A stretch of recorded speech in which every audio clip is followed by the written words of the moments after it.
All right. Well, welcome everyone to MVP Office Hours special Dreamforce edition. It looks like we have a couple more people on the phone than we do on the web, which is fine. But real quick, if you haven't been to MVP Office Hours before, it's really just an open forum like the Answers community, but live. So we have a couple different ways you can post questions or comments. You can do it in the chat. You can also raise your hand in the web meeting, or there'll be some blank spots, I'm sure, and you can definitely speak up during that. For this MVP Office Hours, what I thought would be kind of cool is if we have any helpful sessions, anybody have any questions on sessions that they should attend or a certain session they're looking for, any questions like that. Also, if you're new to Dreamforce, if you have a question about, hey, how should I pack, or what any of those certain things, we have some Dreamforce veterans on that can help answer those questions. So really we'll kind of center this around Dreamforce, but don't be afraid. If you do have a Salesforce question, definitely throw it out there, and we'll go for it. So with that being said, I know I have a good handful of MVPs on the call. And MVPs, if I could just have you kind of quickly introduce yourself and then tell me your name, who you work for, and what your kind of area of expertise is. So I'll just start at the top here alphabetically.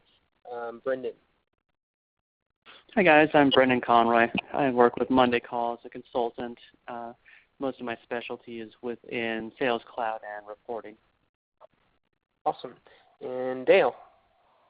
I am Dale Ziegler. I am out of Kansas City. I work for the Kansas City Southern Railway as a customer. I'm an administrator. I'm a solo admin, so admin, developer, BA, all of that all rolled into one. Have been for about 5 years, and looking forward to my 5th Dreamforce next week.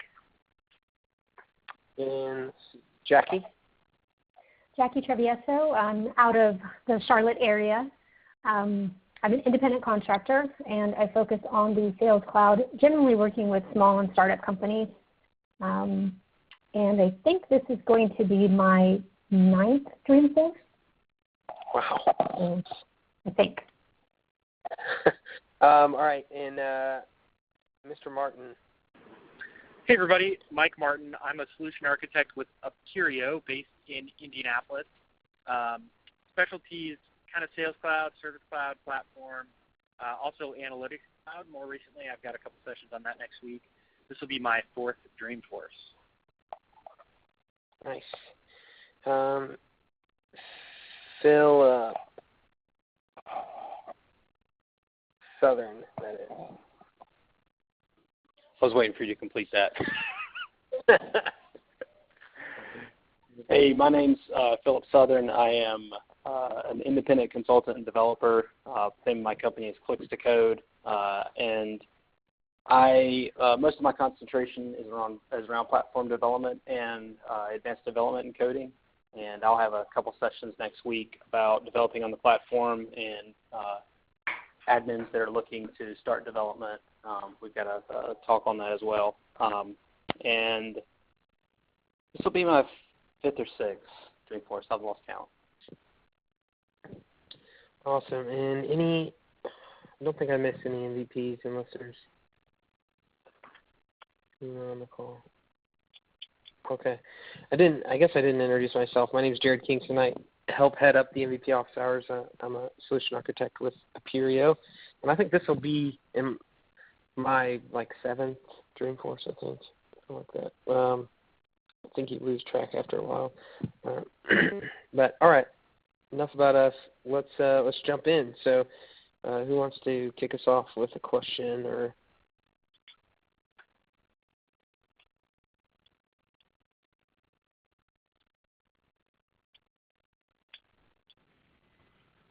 Hey, this is Squire Kirshner. Really, maybe easy question. I'm trapped in San Fran till Saturday, and can't really tell if there's anything going on Dreamforce related Friday night, or is it going to be a ghost town? Well, relatively speaking for San Francisco anyway. But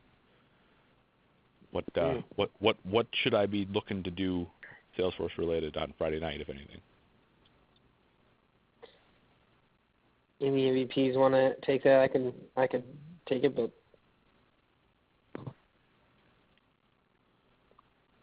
I can tell you one thing that's going on, and it's Michael Farrington, otherwise known as Michael Force. His cigar party is always that last night, I guess. So this would be Friday night. So definitely won't be a ghost town per se. Sure. But yeah, I'll post a link to that. Actually, I've got that one in my. I think it is showing up in Partyforce. Oh yeah, maybe. Because that rings a bell, and I don't know why I would know that unless I had seen it there. So. Yeah, that's my favorite event of the week. And it might be. I mean, it's either my suggestion would be either get there right when it starts or towards the end, because it's going to get pretty packed. So and that always kind of, I've always thought that's probably the only thing going on, because it does get pretty crowded on Friday. Perfect. Thanks.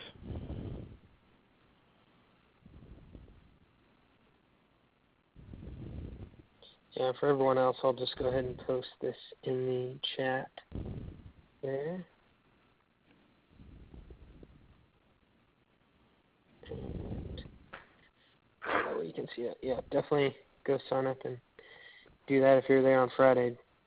A lot of the MVPs will be there, and it's just a good time, good spot.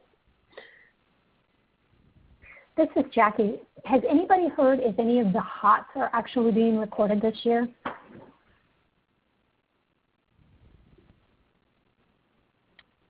That's a good question.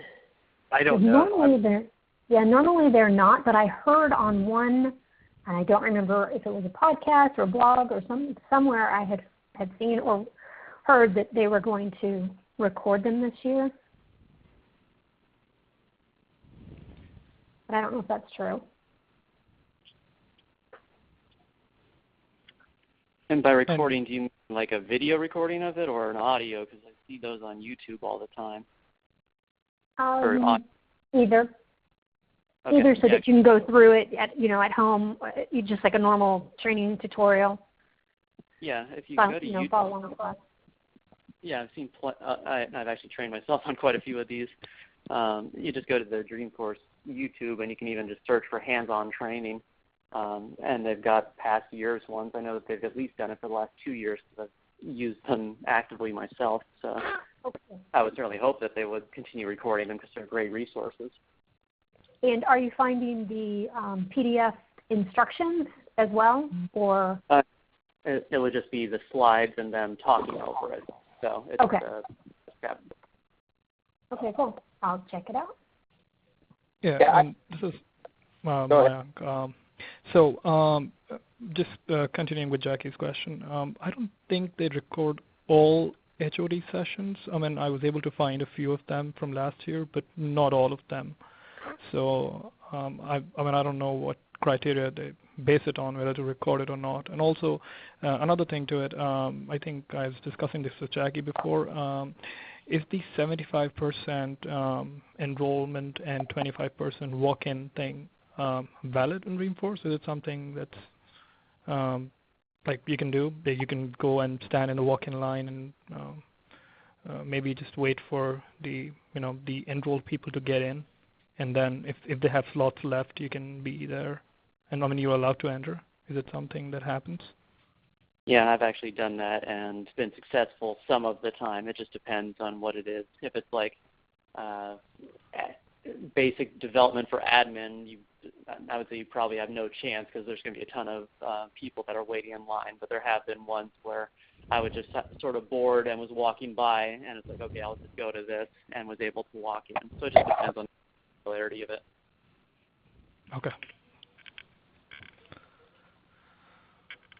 Yeah, I'll also offer that those lines are excessive. So if there is something that you know you're going to try to walk into and you want that one more than anything else, get there early, be one of the first 10 because there's going to be 200 probably in every one of those lines.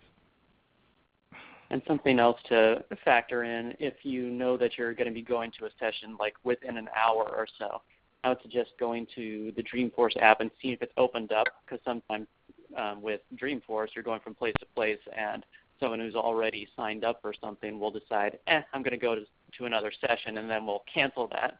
So you might have a chance of being able to get into their seat. And I did that on my first Dreamforce, where I got into a hands-on training randomly because I checked it prior to the actual time of the session. And another big tip, make sure you know which line is which, because I've seen people that were on the wait list get in the actual real line, and when they got in there to be scanned and let in, they were told, sorry, you're not on the list. You have to go to the end of the waiting line. So you basically lose your place in line if you're in the wrong line. So make sure you know which line to be in. Yeah, that was a big problem. Well, and that applies really throughout the week, especially like with the Moscone breakout sessions. When you get on the second and third floor, I mean, that's everywhere, not just the HOTS. So, yeah, definitely be mindful of where you are. This is Susan. I would say I've had a lot of success in doing walk-ins. Again, make sure you're in the right line. If it is a really popular session, maybe they're bringing in some experts, somebody famous, then you definitely have to get there early to be one of the first few in line, so you probably won't get in.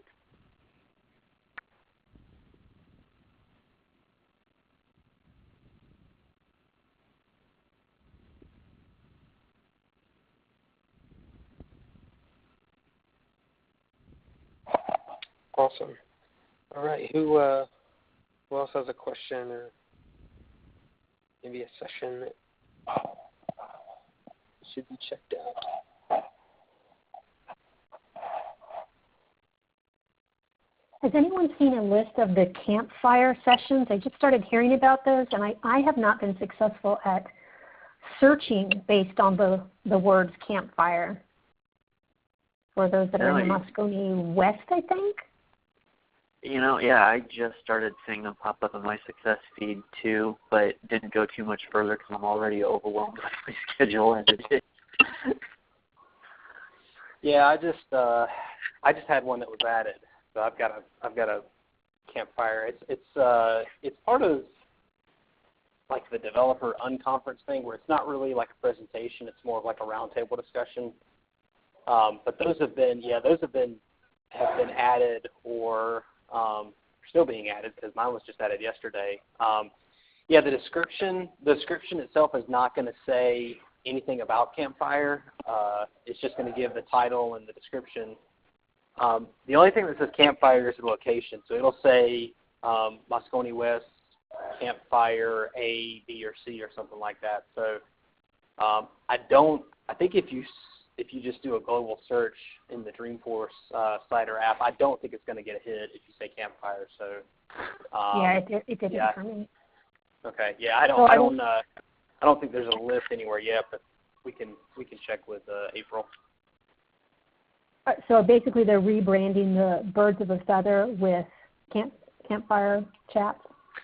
No, I don't think it's rebranding of that. I think it's developer zone related. So, and if anybody knows better about this, correct me if I'm wrong, but I think maybe not last year, but maybe the year before, where some years they've had the developer unconference, which means it's just like discussion groups. It's not like a formal presentation. It's not a formal speaking engagement. It's more of, you've got a leader of a discussion that discusses about a specific topic, and then either facilitates the discussion or answers questions.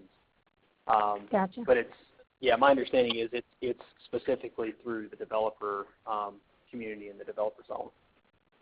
Okay. That's my understanding as well. Yeah, it's a rebranding of the unconference. Gotcha. Thanks.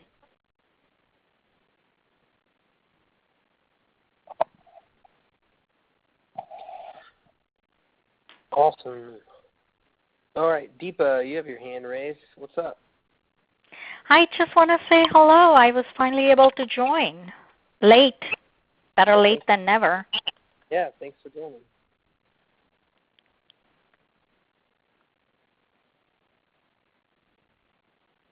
Any Dreamforce newbies out there that have maybe questions about attending, hacking, getting around? I'll throw another one out there, maybe just from this group, the insights there. I know the announcement about the Financial Services Cloud came out, a month and a half ago, but there's nothing at Dreamforce about it. I mean, at least scheduled-wise. Does anybody have any clarity about what's going on there? So as far as I know, there was always a wealth management module that they have sold. I'm not so sure if this is something different, but I don't think I've seen anything that's particularly focused on that particular, like as a platform. Yeah, because I'm looking at my email. Something came out right at the end of August. It says, introducing Salesforce Financial Services Cloud. But again, nothing really aligned with that at Dreamforce. So. Yeah, I mean, they're starting to do a lot of focus around these verticals, like Health Cloud was announced last week. I think, there's a financial services track of sessions. I don't know if it's necessarily a keynote or not, but I think there will probably be mention of it, and most likely there will be demo booths in the expo hall from Salesforce focused on these new kind of industry clouds. All right, thanks.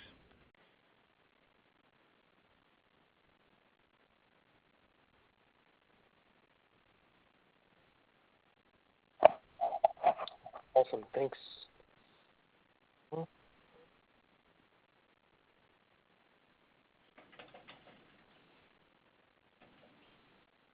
It's quiet today. Yeah. Does anybody have any Salesforce questions? Need admin help, developer? We do have an outstanding developer in Philip Southern on. Just saying. I have a non-Dreamforce question. This is Katie. Yeah, go for it. I posted it in the MVP group for it. But basically, I have a custom object that has the first three fields are on there, status, a date, and it links to an opportunity. And it always opens up whether you click edit or you create a new record. It's always popping and defaulting to the date field. I'm trying to understand why it's going to the middle field, and it's just kind of annoying how it kind of opens up. So I don't know if anybody has any insights on why it's doing that or how to keep it from defaulting to a middle field like that. I just saw that. Go ahead. So I just saw your screenshot. So is it, what I'm wondering is, your date field is your third in line. You have the record type up top, that's a read only. Yep. Your status field looks like it has, maybe it's because it's a default, that there is a default value in that pick list, that then it's jumping to, okay, Yeah. what's the first, I don't know. That is a weird one, though. Yeah, so yeah, you're right. It defaults, the status defaults. Opportunity, if it was being generated from an opportunity, that would populate. But even if you edit it, so it already has a date in that field, it's still, when you click edit, and that's what my screenshot is, it still always goes to the date field. So have you tried? Probably going to say the same thing. I'd change your page layout is what I would try. I would just in case it might be it. See what happens when you remove the default value from the pick list. And I mean, I realize that might be part of your process, but at least if we corner that as the reason that it's doing it, I don't know. That's the only thing I can think of. And this is on the edit page. It's not necessarily like if I go into an opportunity, say I go into the record and it goes down to the middle of the page. It's just by the look of it, is this by the edit page or by the record detail page? It is the edit page. Okay. Darn, I was Yeah, thinking I think it's. I think Jared was right with with it being a pick list field, it's going to the next available field to edit because your pick list is already populated. I would move that on the page layout so it's not the first field that someone would be editing, because I've seen that before, and it's annoying. Yeah, it is, because it makes you think that you need to put a date in there even though you already had a date in there. So is this a 2-column page layout? Yes. So try moving it to the right. Plus, also there's the tab setting in each section, right? Like in each section, you have the option to say what my tab setting is. Do I go left or right, or do I go top to down? Yeah. So it's Check. It's 2 columns, and these are all to the right, and the tab order is top down. So that's exactly what's happening with, because it's top down, the first field is already pre-filled with a default value. It's putting the focus on the next field that's editable or that might need data. Which I guess that makes sense when you're creating new and that field doesn't have any date in it, but when you're editing it, then all 3 of those fields already have something, so it's still defaulting to the middle. Because the status, you can change the status. It's a pick list. Yeah, I mean, the only thing, as everyone said, try moving it to a different section on the page, or even have you tried moving it after the 3rd field that's required? No, I haven't. Try that. It was actually built for us, and I'm trying to correct some of the stuff functionality-wise. So that's just something I've run into. Okay. Out of curiosity, is it the standard create new button that gets you here, or standard edit, or is it a customized button? They're not using some sort of URL hack to get you here, are they? It's a standard edit button. Okay. For the most part, it is the standard new button, with the exception of if it was coming from an opportunity or from also a case record can generate these. Those are URL. Okay, and the reason I ask is because I know you can set, or I believe you can set focus from one of those hacks. Mm-hmm. But my gut says, similar to what everybody else is saying, that because those fields are populated and you've got that unique date picker that's not really a field, it's got that code behind it. It's probably just trying to help you without helping you at all. Right. Okay. I would post the URL for a standard create and a standard edit, just in that same feed, just to have everybody double check that something's not happening that you're expecting. All right. Thanks. Awesome. Thanks, all. All right. Who else has a question? Susan, you have your hand raised. Did you say Susan? Yeah, Susan. Did you have it? Awesome. No, I don't have a question, but I missed the beginning of the meeting. I apologize. And so when that last question was asked, and she was saying how she kind of inherited this and trying to figure everything out, one of my suggestions is at Dreamforce to register for a session called Code Consult. And you can actually go in, you'll log into your normal Salesforce org, and you can show them your code, your triggers, your Apex, your Visualforce, whatever it might be, and ask them questions. So a lot of times people think, well, I need to go and do a code consult when I'm stuck and can't figure it out. But it is also nice to just go and show them code that someone else made that you're not quite sure how it's set up or how it works. So I just wanted to share that tip. Well, and I will also, shameless plug, throw out on the declarative side of things when it comes to inheriting an org. I'm doing a theater presentation on so you inherited or created a mess, now what? So I address all the declarative side, but same kind of thing of if you inherit it, what do you maybe need to go back and investigate to possibly right size? So. Well, I just set you up for a home run there, didn't I? You know what? I actually have a baseball analogy in there, so I do appreciate that. Oh my gosh.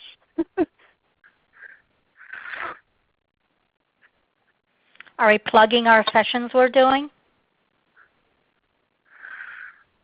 Sure. Yeah, if you have a session you want to quickly plug, I'll say. I'm just asking. I mean, I'm doing 3. So one we're doing, which I think everybody here will be excited about, is building your careers on the Salesforce platform. Is everybody going to Dreamforce that's on the call?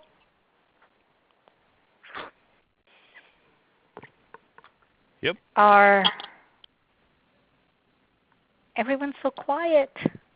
All right, so we're doing a session at on Tuesday, the 15th from 11 a.m. to 12 p.m. It's Brent Downey, myself, and Mike Martin. And it's called Choose Your Destiny, Building Your Awesome Admin Career. Then I'm doing a hands-on training for our fantastic new product, the Analytics Cloud. Building impactful dashboards. It's, what? Wait a minute. Why does it say 5:30? It's at 10:30 to 11:30. Oh, GMT time. Never mind. So my Google Calendar is throwing me off.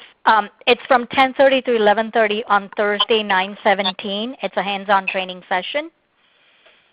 And then on Friday, we have our actual breakout session. It's Salesforce Wave, Basics to Dashboards. And it's from 9:30 to 10:10, 9:30 a.m. in Moscone West on Friday, September 18th. So the career session is going to be a good one.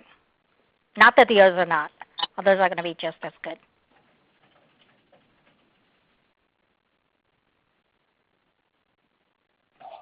Awesome.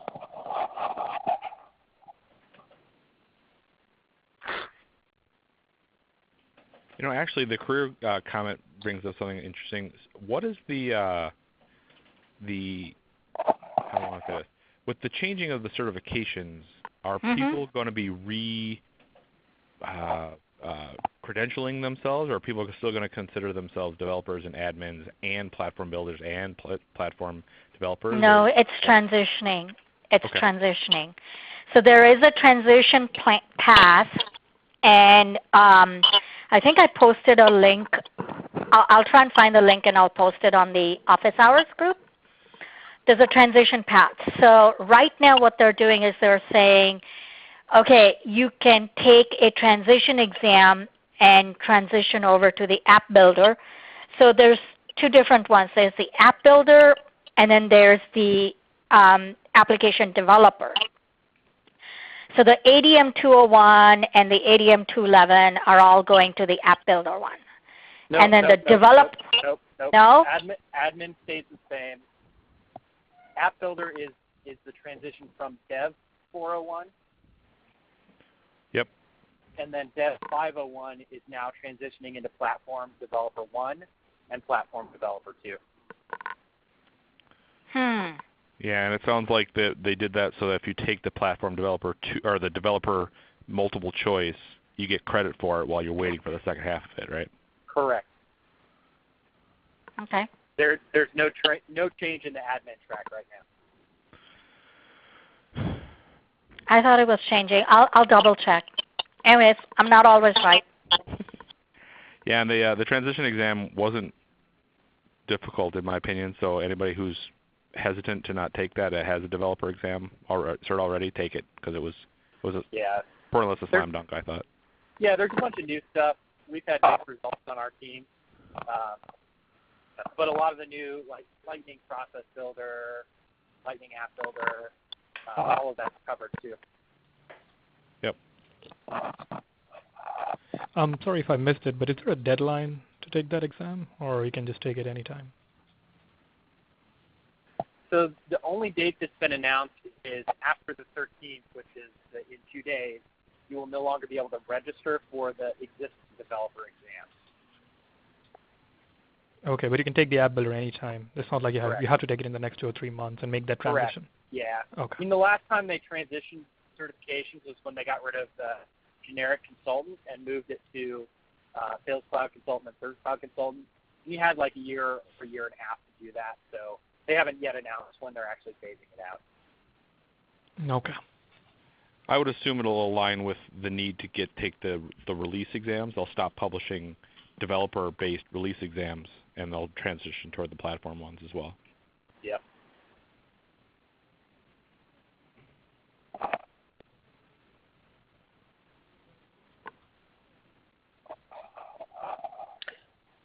Awesome. Who has a question?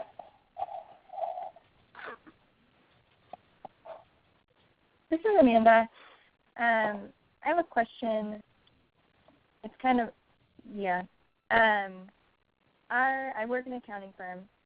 We have a SaaS product that we sell, and for the last 7-ish years, we've used Salesforce for marketing and for the sales of that SaaS product. My job right now is to try and figure out how to get the rest of the firm using Salesforce. And one of the things I'm struggling with is that we've been on the professional edition since we started. I'm finding that a lot of the things that I'd like to do or that people ask for, we need enterprise for. Does anyone have any advice on how to convince the higher-ups that we need to spend more money? This is Dale. I started my life on a professional org that we then had to convert over to enterprise. It was many years ago, but I've sadly been there.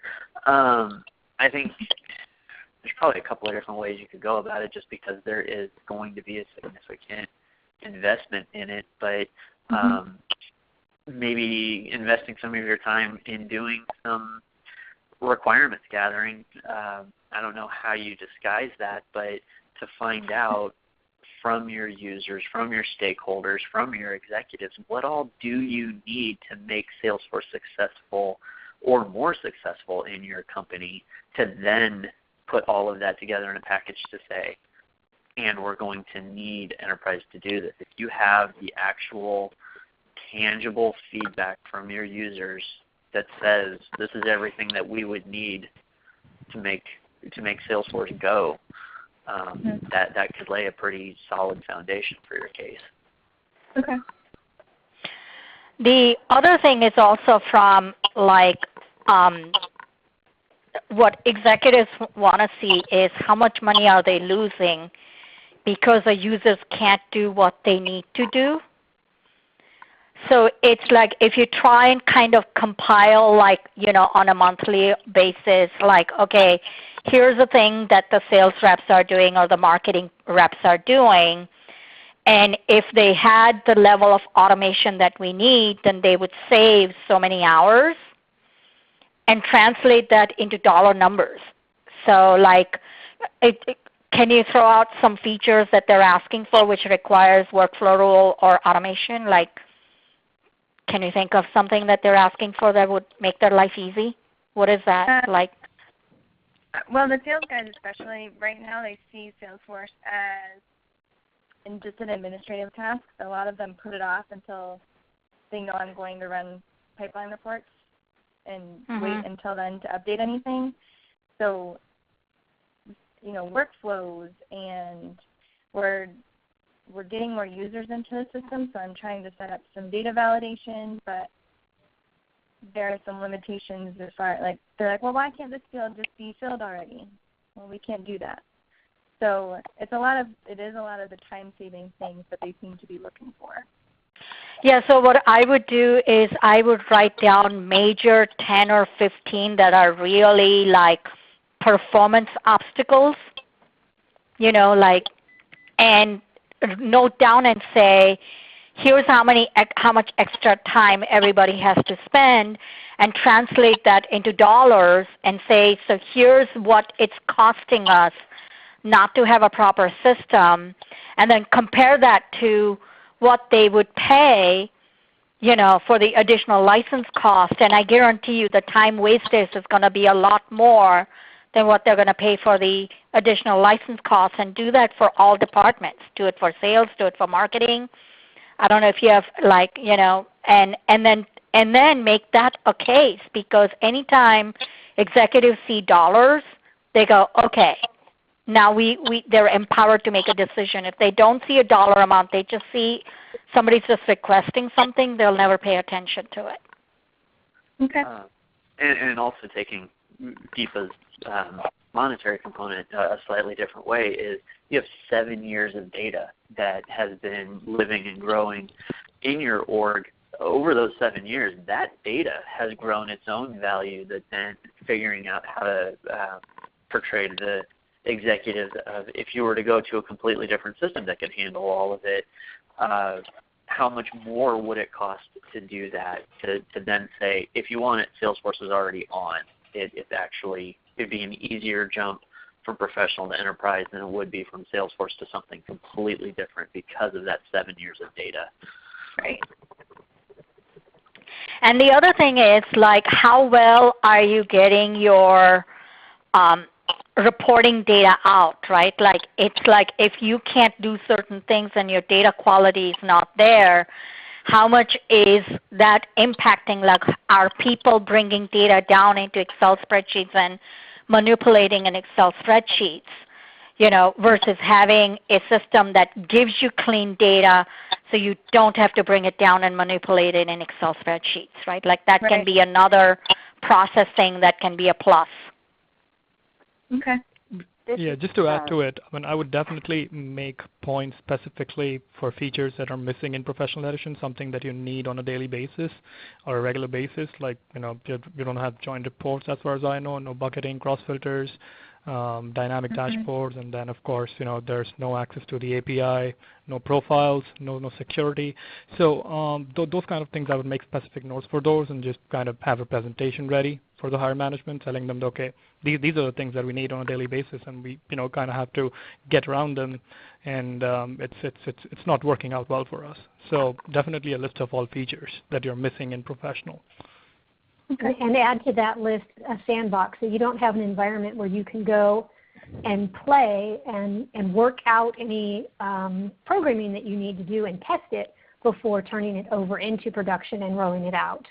Yeah. So that's a so I do have a dev org, and so I've tried just dropping some of our data into there just to kind of test things, but it's not the same. No, and with Sandbox, there's a connection between the two where you can use change sets to push from Sandbox into production, where you don't have that with a standalone dev org. Standalone dev org is a great alternative, but it's not perfect. Yeah, with the dev org, you kind of have to reinvent the wheel from your production org to then get them to try to talk to each other through packages versus the Sandbox just being right there with a change set, a lot easier. One of the things that I just thought about as everybody was jumping in on this, also being a week ahead of Dreamforce, is there any kind of a either success group or a secret society that nobody knows about of alums of Professional to Enterprise that people could be looking for that are in the same position? Because it kind of feels like an underappreciated thing when orgs have been either stuck in Professional or the people or the orgs that have benefited from going to Enterprise. Has anybody started anything up like that? And if not, how can we? Is there a chatter group? I don't know of anything that's there like that there. Yeah, I feel like we'd be... Yeah, the closest that I can think of, last year I did a presentation with about Professional Edition workarounds. So that's, at least from my recollection from Dreamforce last year, that's pretty much all the talk there was around Professionals, and so much of it is focusing on the enterprise side of it. I just feel like there's an opportunity for a win-win here for Salesforce to obviously increase its revenue on licensure, but also for orgs to see, for companies to see the benefit of upgrading from professional to enterprise. Brendan, you won, right? Didn't you win the battle? Your company went to enterprise, right?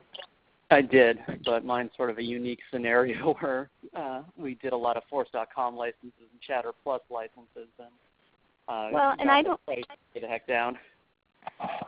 In addition, I was going to suggest that. I don't know that that is that unique.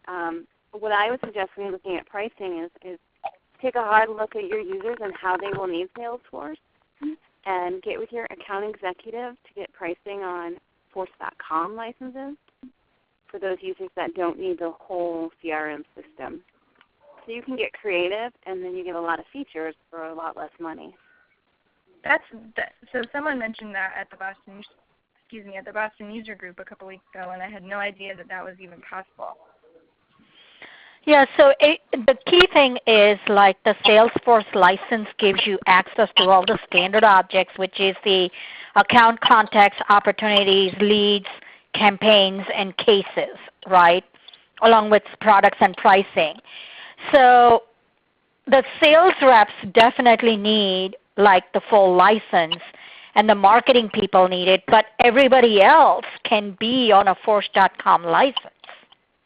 Well, you have to be careful with that, though. Like one of we actually have 3 orgs under our roof at my company, and one of them had, actually I should say past tense, a mix of Salesforce and Force.com licenses. No sales, it was all freight claims, and what the pseudo admin, before I got my hands on it, was having to do because of the limited permissions was change license types across users because, we found one needs to now import data. Well, they couldn't import data with the Force.com license.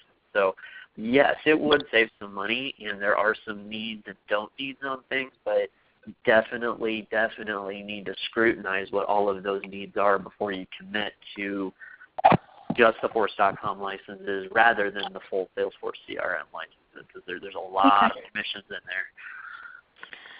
Totally agree with that. That is why I kind of started with the route of justifying, the dollar value for going to enterprise, saying here's the loss of productivity and here's like extra time that it's taking to do this. So it just doesn't become about just the license cost. Mm-hmm. Yes. When we went from professional to enterprise, about half of our people went to Force.com and about a quarter of them went to Chatter Plus. And that would mostly be like on the client services side, that they didn't necessarily always have to see opportunities. Because if you're in professional, you more often than not haven't worked with profiles. So if someone has no access to, say, opportunities, in this case, they can't read it, they can't edit it, but ultimately they can't read it, it doesn't exist for them. So we had to, for the client services folks, and this was something I specifically told them, and they were fine with, fortunately. If the client service folk wanted to see like historical closed opportunities, they would have to go to an admin to get a screenshot or go to the sales rep to see the specifics behind that, because they could see the account and the contact as read-only, but they had no access whatsoever to opportunities. So when you're considering things like Force.com licenses, Chatter Plus licenses, you have to understand that if someone can't see an object, they legitimately can't see it. They can't report it, even on a dashboard. Actually, depending on who you're viewing the dashboard is technically, but if someone were to give a link to an opportunity to someone on a Force.com license, they wouldn't be able to see it. So that's something else to consider, that even though I think it's $125 for an enterprise license and a Force.com, I think it's $25 off the top of my head, there is that area in the business process where the employees have to sort of go around the restrictions of the license as opposed to getting to an enterprise and just being able to see everything and have everything go smoothly. Hey, and this is Phil. Just to add my 2 cents, I guess from the platform side, I went through the same thing. I was on a professional edition for about a year, and the 2 things that, at least in my case, the 2 things that worked for me was, one, I did a lot of proof of concepts in a developer org to show them, hey, this is what enterprise could look like, and this is what it gives us. And the second one was I kind of push, the decision on how much money to spend, I kind of push that back on the executives to say, listen, if you're going to make Salesforce, a strategic system in your company, then you have to be willing to commit to it. If you're not going to make it a strategic system and run your business through the platform, then that's fine. It can, it can live on professional. You'll have to figure out something else. The other thing with the Force.com license is we did I was a solo admin for, I think we were about 700 users, and we did, I think it was about 100 of those we converted to Force.com, and one of the things I did was I just went ahead and snagged like 2 or 3 licenses from the AE, said, hey, go ahead and give me, 2 or 3 Force.com licenses, put it on the contract, and then I built out that profile and built out everything out, and then for some test users in each department, I had them use that new profile and license for, the next 3 weeks, and say, hey, the departments were aware of what we were doing, but this is our beta right here. Can you use this for the next 2 or 3 weeks? And then I would follow up with meetings with them, saying, okay, tell me the issues you ran into, tell me how it felt, yada yada yada.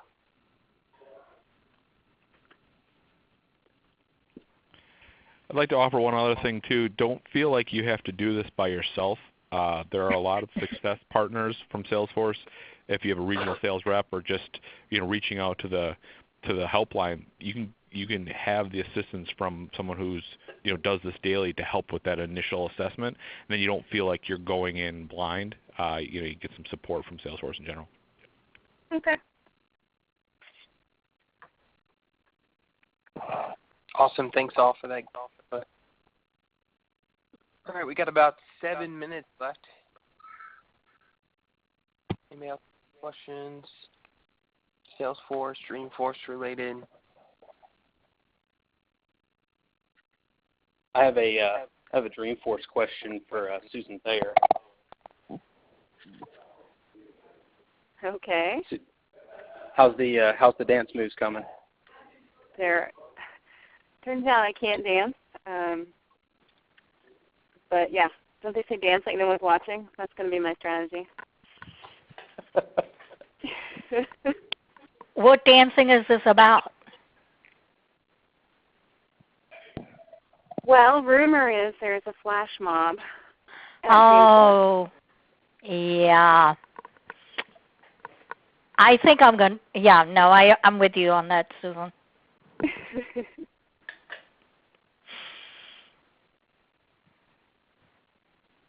So, yeah, if you're near me, you never know when I might break out into dance. Mm-hmm.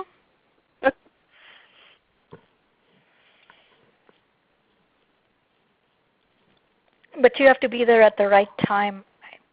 I think I looked at the time and it was conflicting with something else.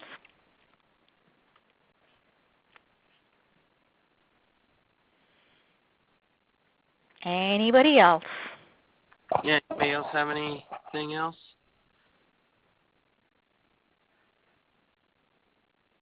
Right. Well, hopefully we will see you guys out at Dreamforce. I know a lot of us will be hanging out in the admin and developer areas in Moscone West. So definitely come by, guys who are there. And thanks, everyone, for joining. So on to Dreamforce. Bye, guys. Thank you.